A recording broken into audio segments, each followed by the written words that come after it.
കോഴിക്കോട് വിലങ്ങാട് ഉരുൾപൊട്ടലിൽ വീട് നഷ്ടപ്പെട്ടവർക്ക് കെട്ടിട നികുതി അടയ്ക്കാൻ പഞ്ചായത്ത് നോട്ടീസ്. മുസ്ലിം ലീഗ് ഭരിക്കുന്ന വാണിമേൽ പഞ്ചായത്താണ് വീട് തകർന്ന വ്യക്തിക്ക് നോട്ടീസ് നൽകിയത്. വാണിമേൽ പഞ്ചായത്ത് 10-ാം വാർഡിൽ മഞ്ഞച്ചിളി നിവാസി സോണി പന്തലാടിക്കലിനാണ് നികുതി അടയ്ക്കാൻ ആവശ്യപ്പെട്ട് വാണിമേൽ പഞ്ചായത്ത് നോട്ടീസ് അയച്ചത്.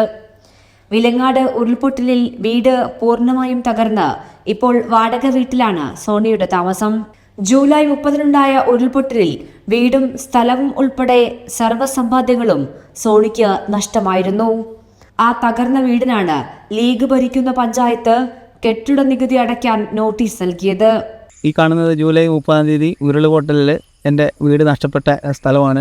സ്ഥലമാണിത്. ഈ ഇരുന്ന സ്ഥലത്താണ് എൻ്റെ വീട് നഷ്ടപ്പെട്ടത്. അപ്പോൾ വാണിമേൽ പഞ്ചായത്തിൽപ്പെട്ട സ്ഥലമാണ് മഞ്ഞച്ചിളി എന്ന് പറയുന്ന സ്ഥലത്താണ് ഇതുള്ളത്.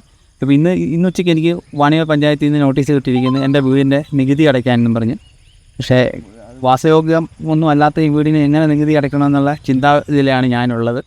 എന്നാൽ വീട് നഷ്ടപ്പെട്ടവരുടെ ലിസ്റ്റിൽ സോണിയുടെ പേരില്ല എന്നതാണ് പഞ്ചായത്തിന്റെ വിശദീകരണം. പഞ്ചായത്തിന്റെ അനാസ്ഥയാണ് ഇത്തരത്തിലുള്ള നോട്ടീസ് അയക്കലിന് കാരണമായത് എന്നതാണ് ഉയർന്നുവരുന്ന ആരോപണം. കൈരളി ന്യൂസ്, കോഴിക്കോട്.